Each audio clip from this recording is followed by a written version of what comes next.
the watchdog, or we call the control mechanism related with the financial management. So now we are at the implementation stage and post-implementation stage, where we have several mechanisms to control, to ensure that all the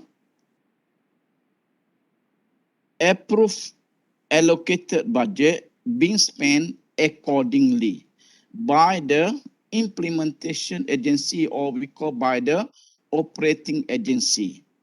So that is the stage we are now. So not at the planning, but at the implementation and post-implementation, where we have a mechanism to ensure that the financial management being implemented in effective and accordance with the rules and regulation and guideline related. So that is the important thing here. So therefore, if you refer back and then you flash back what we have been discussed in the chapter 2, we talk about the governance. So government. So governance, where we need to set up a clear structure to ensure that we have a good governance, which is the main purpose of one of the main purpose of the good governance is to ensure that all the planning we have doing being implemented rightly and achieve the objective. So achieve the objective. Okay, so we already covered the first part of there, where we talk about the Psa, which is the institution, Supreme Audit Institution, which is where we talk about the Supreme Audit Institution. There is they have several names based on the country. And in our country, the name of the site is we call the National Audit Department, NAD. So there is the institution that being established based on the constitution to be function as a watchdog agency in our country for the purpose to verify and examine all the activities that have been done by the executive related with the financial matters. And then we already covered that the scope, power, type of audit, operation, and several things about the Psa in Malaysia, or we call specifically the NAD, National Audit Department. That is the external auditor for the government in Malaysia. Okay, so beside the external, we also have the two internal mechanism, which is that is relate with the organization itself. Relate with the organization itself, because if we just depend on the external, it may not so strong. So to make it a strong mechanism, so we need to have the both internal and external. So therefore, we look on the another external another mechanism that is we call the internal audit in the public sector, which is this is the internal that have been exist in the particular organization. Okay, so therefore we talk about we talk about the concept of the internal audit to ensure that we are understand uh, who actually the internal audit and what are their function, and then what are their roles and responsibility. Okay, so by definition, provided by Internal Audit Association (IAA) in 2011, this is the definition of the internal audit, which is they are the independent, objective assurance and consulting activities, which is give a value added and improve the organization operation. So that is the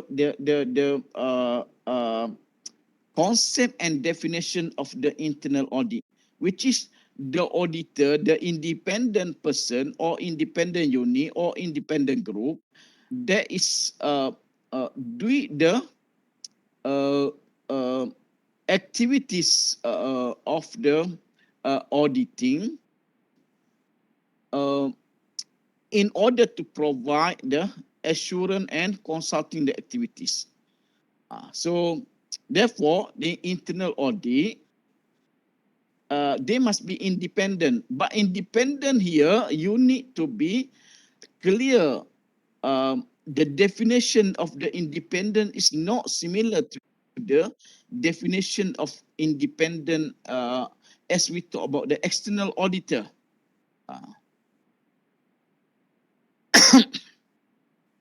Okay, and then this is another views of that. They are the auditor and then responsible to examine the issue related with the organization practice and risk. There is another views of the internal audit.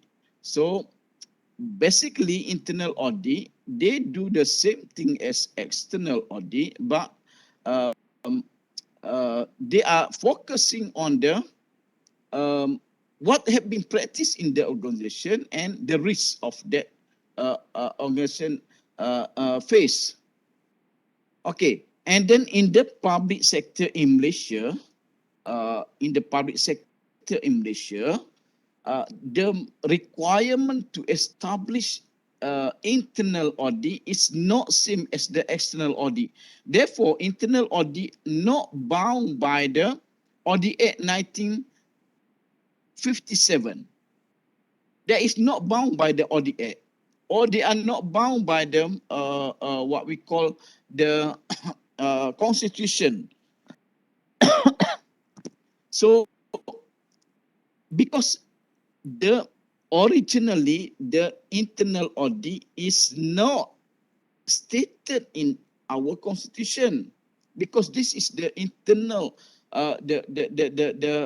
initiative by the executive, by the government, to give more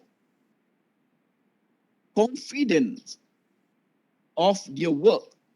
So this is the issue called that. So therefore, uh, uh, the requirement to establish the internal audit in Malaysia are stated through the Treasury Circular. So, and then if you look here, there are three Treasury Circular that have been talked about that. And then the matters is the awareness of that matters is exists starting in 1979. Signed 1979 means that the government or the executive are alert about that matters.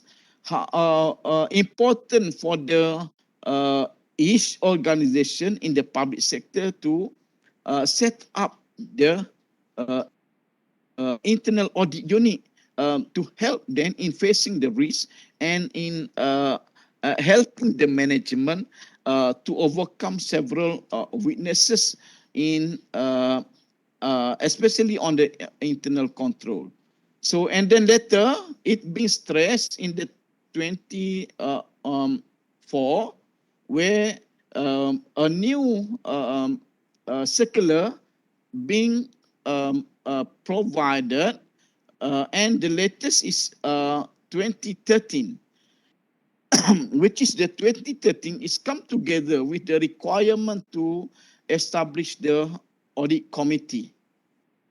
So this is to show you that how the government initiative in Malaysia public sector to strengthening the internal control in the government agency.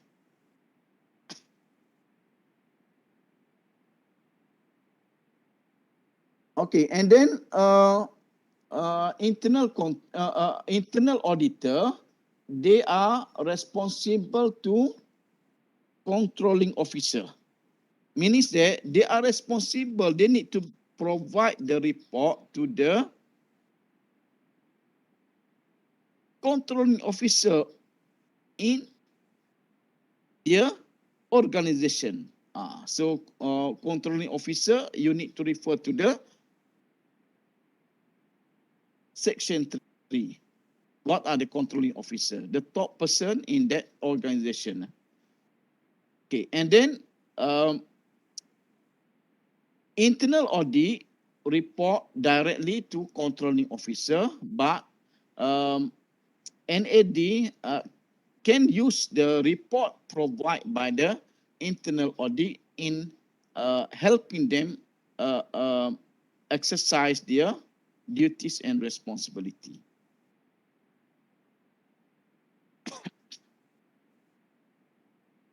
Okay, so this matter, I think you can read directly the evolution of internal audit in Malaysia, where, as I said, that the awareness of the contribution of internal audit in Malaysia, starting in the 1970s, and then until now, you can see that they have improved from time to time, where the Treasury provide a new circular, and then if you look in your rules and regulation, you can see that the latest circulars is more comprehensive and then more clear guideline. So you refer to the FTC number 3.1 2013, which is that is include in your rules and regulation books that you have buy earlier this semester. Okay, so talk about the tasks and so on. Please bear in mind, please concern about that. If you refer to the article, it may different. And then in that case, you may ask the question, so which one you need to be follow? So the simple is like that. You need to understand what we have discussed in the topic 3 on the rules and regulation. So you need to understand that what are the hierarchy. So in Malaysia, if the article wrote by the authors in their journal article, for example, in their study, for example, in their research, for example, so you need to be compare and consistent with the what have been officially provided by the authority. In our case, in Malaysia, the authority related with the financial are under the power of the Treasury. So therefore, you need to refer to the Treasury circulars. Any added from there that we can accept, but any contradict with that, so we need to be reject. So please bear in mind those who are, especially those who are prepare the project on the internal audit. So you need to be careful of that. Similar to the other topic, therefore, we discussed thoroughly in the topic 3 about this matter, and then you need to understand. Okay, so this is the task of the internal audit that had been listed out through FTC 3.1 2013, which is this is their task for the internal audit for every internal audit in each public sector organization in Malaysia. So review the reliability and effectiveness, review the compliance, study the organizational activities um,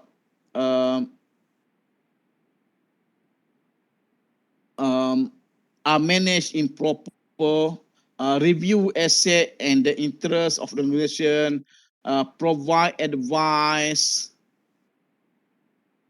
report to the chief executive or controlling officer, prepare annual audit plan, and present annual audit plan. So all this matter is the task of the internal audit in Malaysian public sector. And their roles and responsibility also we need to be based on the guideline provide. So this is their roles and responsibility. Ensure management achieve target objective, ensure financial operation are in compliance, good internal control. So if you look here, you can see that there is a very similar to that area that have been examined by the external audit. So therefore, you can see the internal audit, they are work inside that where they know more expert and detail what have been happened in their organization. So therefore, if we have a strong internal audit, normally the external audit reliance toward the internal audit report is very high.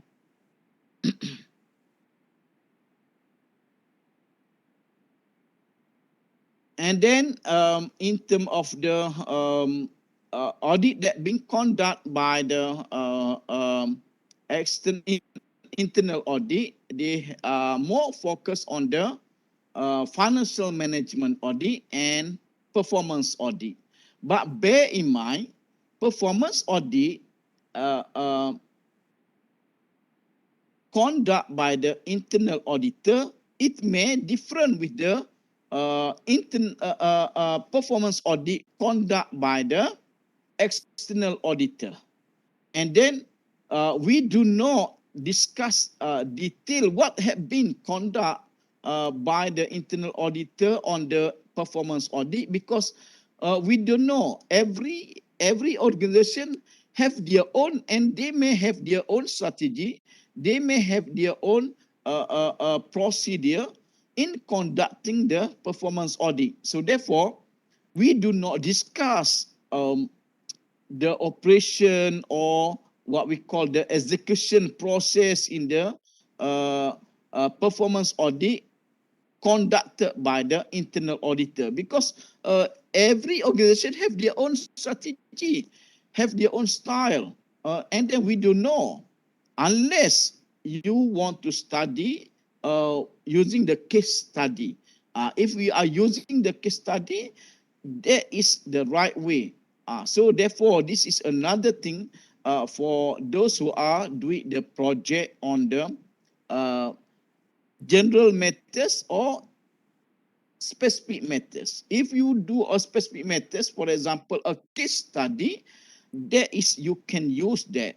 But if you do it in the general, so you can't do that, because how can you take one study in a specific organization to make it a generalized? So it not represent that matters, and then this is totally wrong.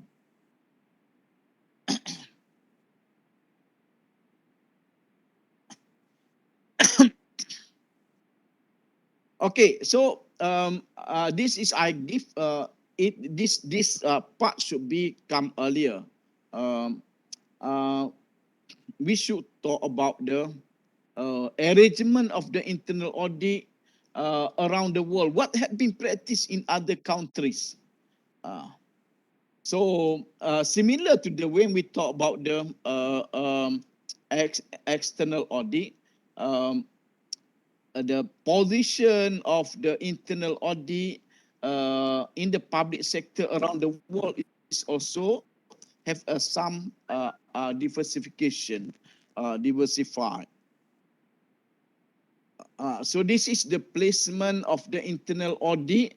Uh, we have 5 different category. In some country, internal audit is part of the Accountant General Office. Means that internal audit unit, that I mean internal audit unit or internal audit department, they are placed under one central agency, namely Accountant General Office. So which is internal audit in that situation, like the external audit, they are not placed in the organization, but placed in one central agency. Another form is in terms of the internal audit under the Ministry of Finance.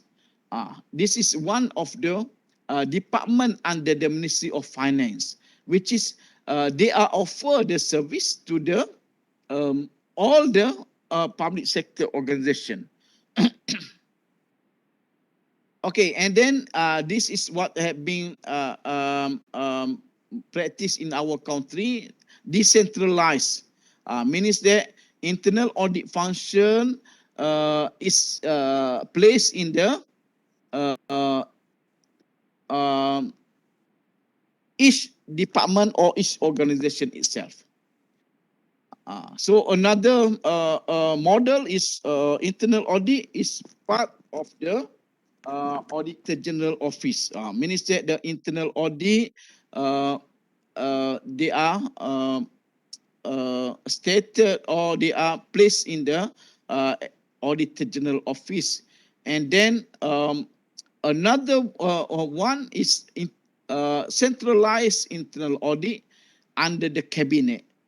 So you can see that there are, from this we can class that there are 3 is under the sorry 4 is under the centralized, and then 1 is decentralized. So but centralized, they may put it in the Accountant General Office or under the Ministry of Finance or under the Auditor General Office or under the cabinet itself. So under the executive.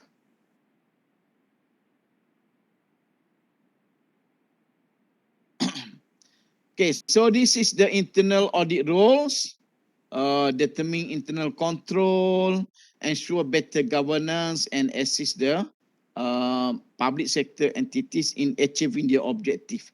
So because you need to understand, internal audit, they are part and parcel of the organizational staff. In Malaysia case, because as I said that Malaysia, we are practice the decentralized model, not centralized model.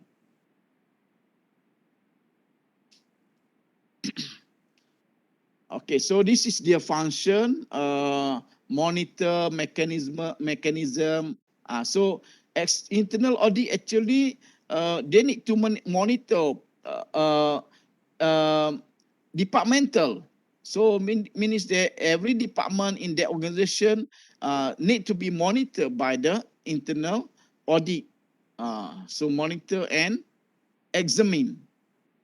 So added value to improve organization operation by conduct or examine from time to time. So with there,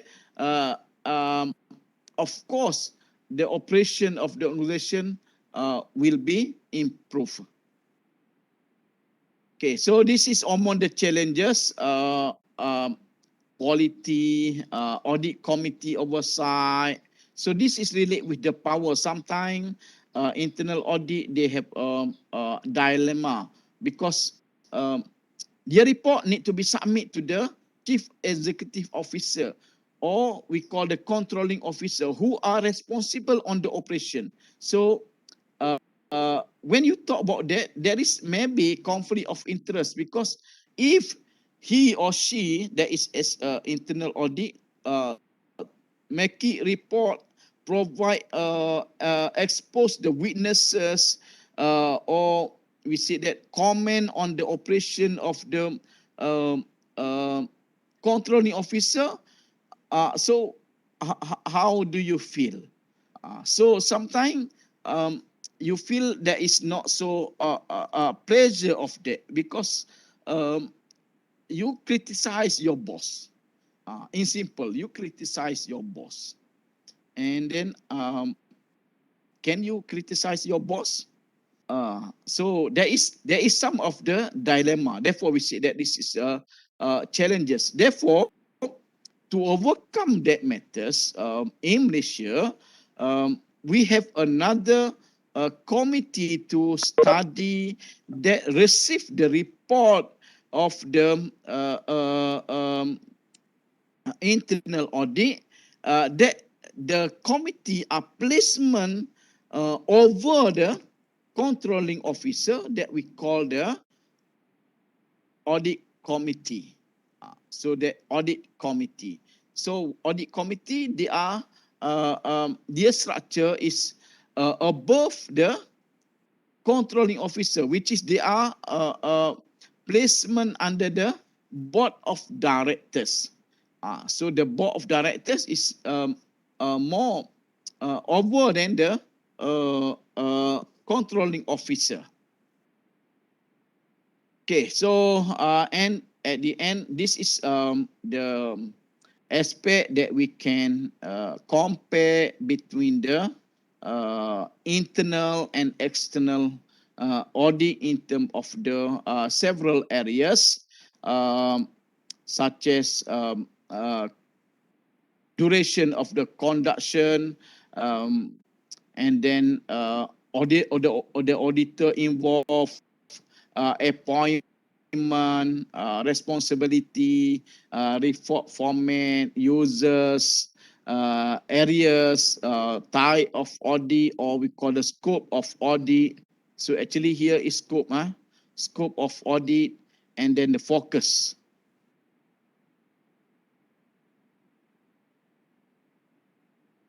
Okay, so there is the second mechanism that we call the internal internal mechanism that responsible to ensure that the financial management, especially being practiced accordingly. Okay, so we have another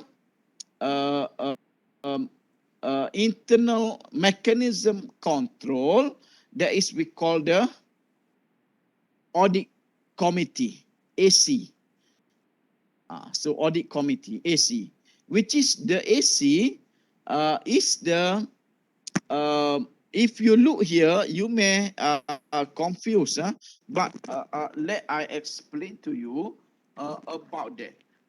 Because audit committee, they are placement under the board of director, and then you can see, you maybe ask me, in the public sector we have a board of directors, because when you look back to the chapter 2 on the structure, so we don't have the board of directors.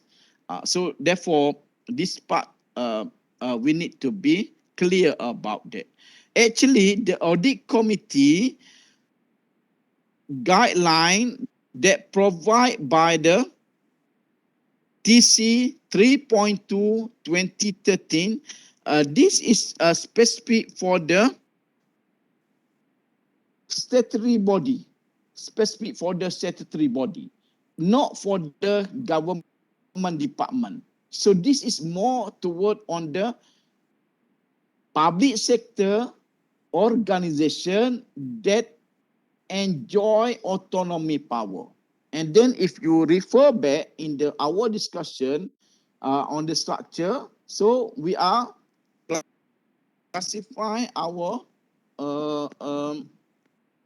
organization, public sector organization in Malaysia into two categories. So which is those who are enjoy autonomy power and those who are not enjoy autonomy power. Or in simple, we already discussed that matters under the public sector accounting entities. So therefore, audit committee actually, the guideline provide specifically for the public sector accounting entities in Malaysia and in bracket for the government agency, not for the government, because in the government we don't have the board of directors, but for the government agency. So therefore, when you look back on the structure of the statutory body, they have the board inside that. So at the top of their organization, they have a board of directors, or we call the lembaga. Let's say, for example, public university, our UUM. So we have the LPU, lembaga pengarah university. So which is they are placement under the on the top of the organization. So therefore, this is actually the committee that established at the board of director. So, and then if you look to the FTC 3.2 2013, so the purpose of the AC is to tie the control over government-owned companies, but not just government-owned companies, but also on the statutory bodies. So not at the government department, but at the department, if they are established, this is the members of the AC for the federal ministries, agency, and state, and then state agency. So they are not actually the board, but also come from the top person also, chief secretary officer or state secretary officer as a chairman, and then minimum members consist of the deputy chief secretary officer and so on. So this is the requirement if the ministry or agency who do not enjoy autonomy power to establish also the audit committee at their organization. Okay, and then similar to that, the rules of thumb in Malaysia, especially, all the matters we need to be based on the guideline. So in terms of the objective, in terms of power. So similar to the internal audit, as I said that, if anything contradict with that guideline, so you need to use the guideline. So therefore, it is important for you to refer to the right sources when you want to study about the control mechanism in Malaysian public sector. Okay, so this is the role. You can see that among their role is to look on the internal audit or to deal with the internal audit, which is that is one of the purpose to ensure there is no conflict of interest. So, and then secondly is to give the internal audit value. So because any report provided by the internal audit have been studied and then looked by the committee at the board, and then from there the committee will ensure that the chief executive officer or controlling officer implement what have been suggested by the internal audit.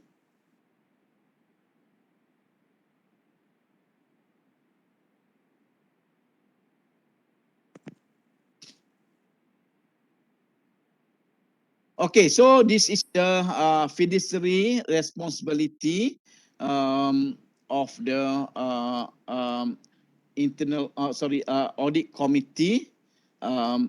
There is if you look here, there are several court cases related with the fiduciary responsibility of the AC.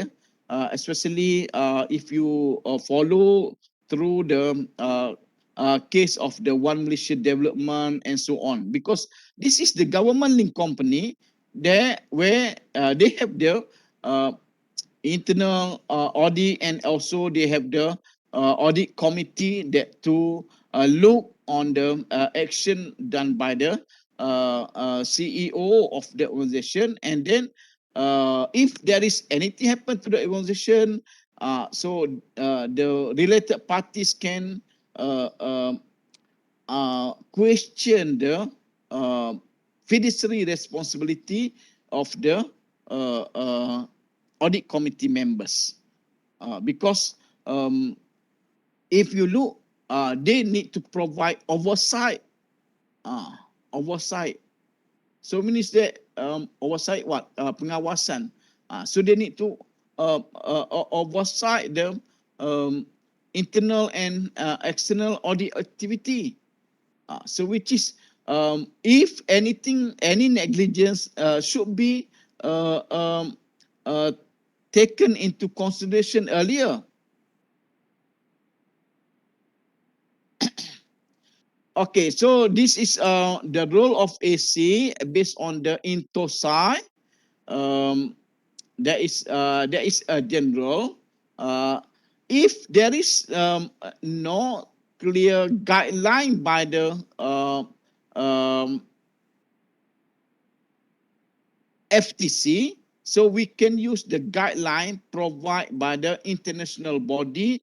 They also being where Malaysia is also one of the members of that. So like in that case, INTOSAI, where INTOSAI is the international organization of the Supreme Audit Institution, and then they provide the standard guideline on that matters.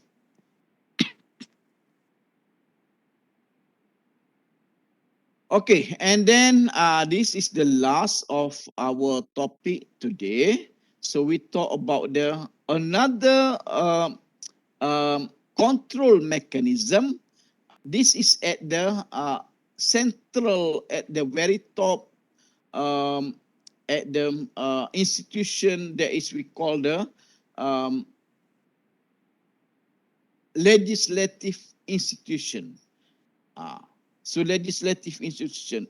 If you look from the helicopter views, you look from the helicopter views, comprehensive views, you can see that the structure of the control mechanism in Malaysia is a little bit very, very good, very strong. That in terms of the structure, but in terms of the implementation, this is another aspect. So where, if you look, we have the two strong institution that look from the outside aspect. So which is what had been run by the executive being scrutinized by two main institutions. One is namely the Auditor General or National Audit Department, which is placement directly under the Yang di-Pertuan Agong, the institution of Yang di-Pertuan Agong. There is as one of the mechanism, and another mechanism is under the legislative. And then if you understand that, this you can use as one of the example of the topic that we discussed in the chapter 2 on the SOP and check and balance. So if you still remember, I think maybe there are some group that do the project on the SOP and then check and balance.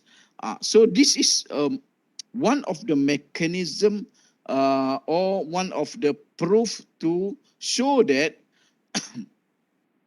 how the legislative control the executive on the financial aspect. Control, which is the check and balance. How they can check, how they can balance the power of the executive. So because the Public Account Committee, this is the committee that established by the legislative, not by the executive, by the legislative. That is to show the power of the legislative, the carefully of the legislative, the awareness of the legislative toward the financial matters.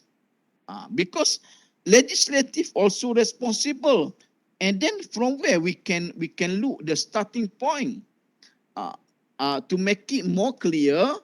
Later on, the next topic on the accountability, we can discuss why the legislative need to be involved. If you remember, legislative power is more to work on the law and approve the law, amend the law, and so on. And then later on come, how can legislative also looking that responsible to that? So this matter, if you understand on the whole financial management account activities, you will understand. But if you unable to look on the general, so you are still trouble. So therefore, I several time I like that highlight that for those who are taken the public sector accounting, you need to be more mature in terms of the thinking, not mature in terms of age, but mature in terms of the thinking. You need to think in more mature, look at the very comprehensive, not a very functional, but comprehensive. So when you look on the comprehensive, you can understand easily. But if you just look like the other paper, so you may trouble. Because as I said that, it is very, very close relationship, and then it very interact between the topic and topic in the financial management activities. Okay, so actually this matter, why the legislative need to be involved, because at the earlier stage, legislative are responsible to approve the budget proposed by the executive. So we talk about the budget. So therefore, if you understand, budget is actually the proposal, financial proposal prepared by the executive to get the approval from the legislative in order to get the fund from the consolidated account to be spent by the executive. So that is the starting point why the legislative need to be involved in that matters. So since legislative power to approve, and then when you are approved, is it you want to let like that, it let everything to the executive to do? No, you have a responsibility to scrutinize whether what you have been approved are being implement accordingly or not. So therefore, the PAC basically the committee they established at the legislative to look on the implementation based on the report prepared by the auditor. So not legislative go and then do it there, but they are, as I said, that there is a monitoring mechanism, monitor. So monitor, you are not doing that, but you are monitor. Monitor means that you receive the report and then you study the report, what are the witnesses of that, and then you taken the necessary action by seeking the explanation.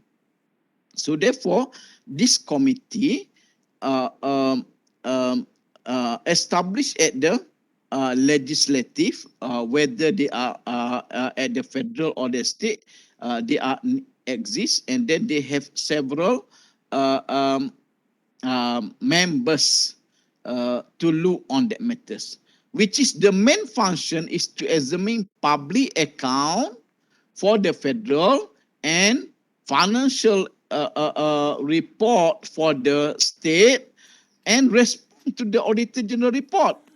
Means that what have been reported by the Auditor General need to be responded by you taken a necessary aspect to ensure that the public fund are managed or rightly by the executive.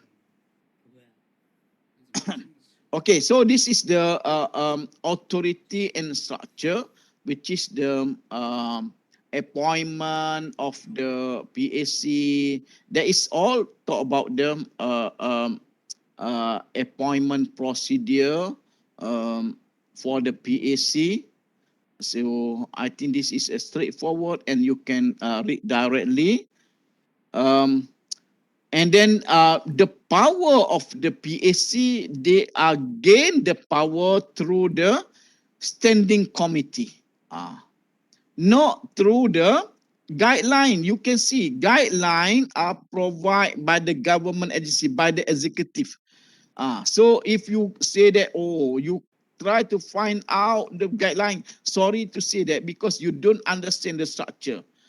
So this is under a different institution. So we have a three branch, kan? So the executive, legislative, and judiciary. So if talk about the legislative, they need to come from the legislative. It not come from the executive, because if come from executive, that is we call the interfere. So while we already discussed in the topic 2 about the SOP, where every branch have their own power, and then another branch should not interfere. So that is the SOP. Therefore, we discussed the topic SOP earlier. So because when we discuss this, you should not ask me the question related with that, because you already understand on that matters. Okay.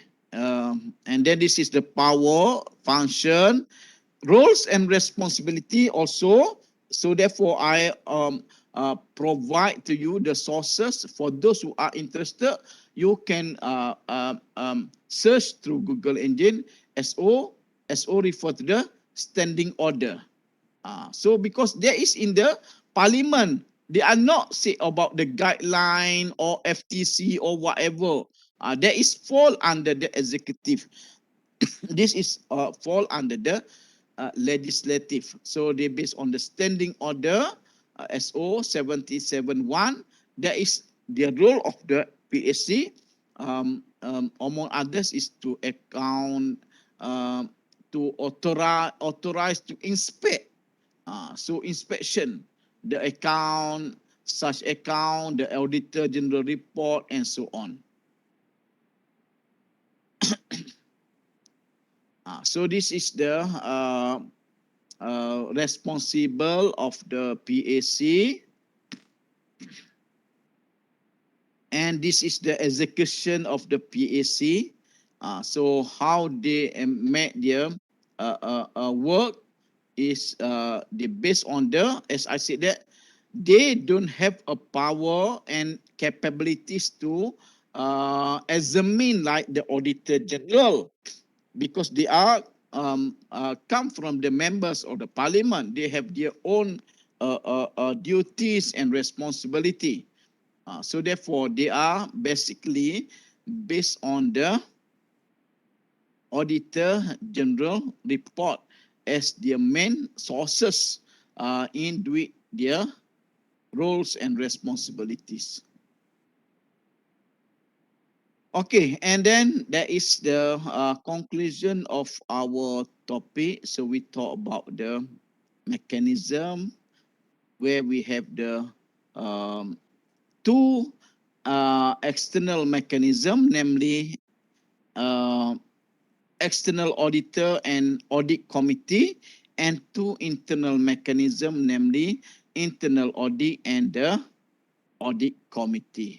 So with that, I hope you understand this topic.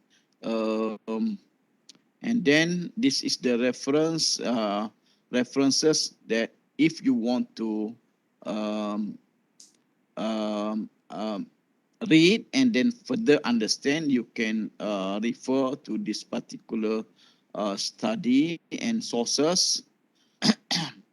And that is our topic.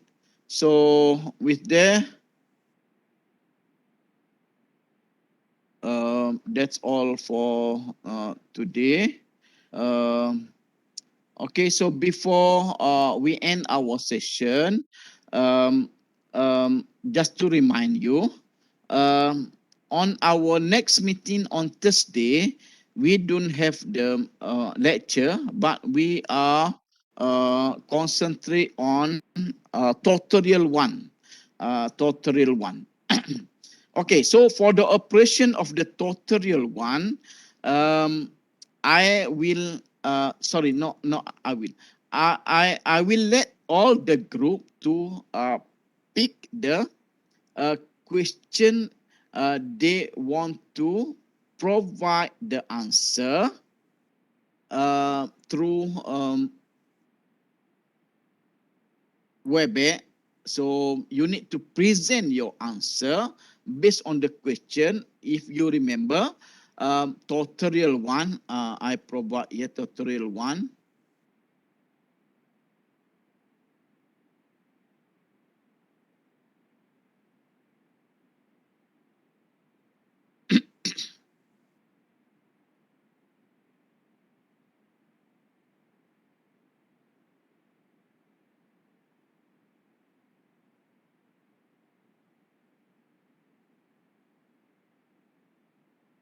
Okay, so tutorial one, we have 1,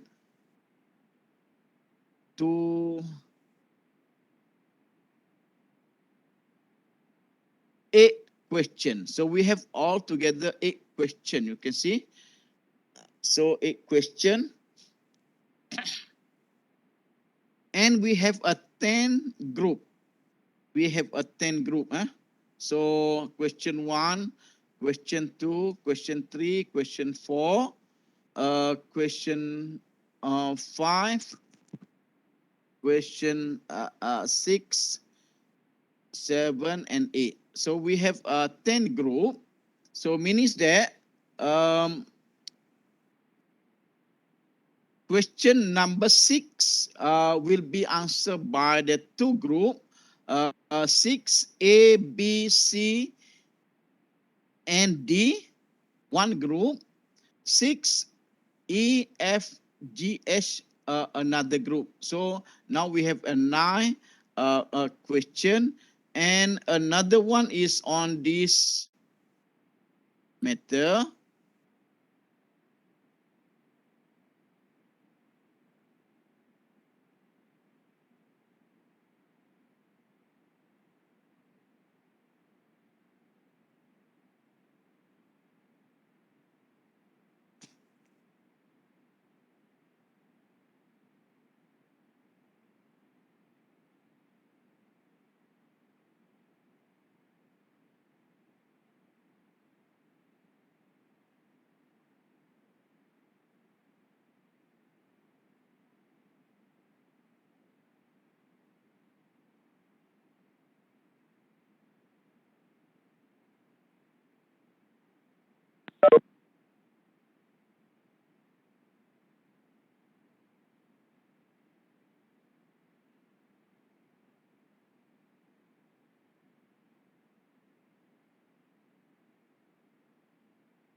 Okay, so question number 7. Question number 7. Question 12, chapter 1, page 57, 59 on the textbooks. So A being prepared by one group, and then B, so being prepared by another group. So therefore we have a 10 group.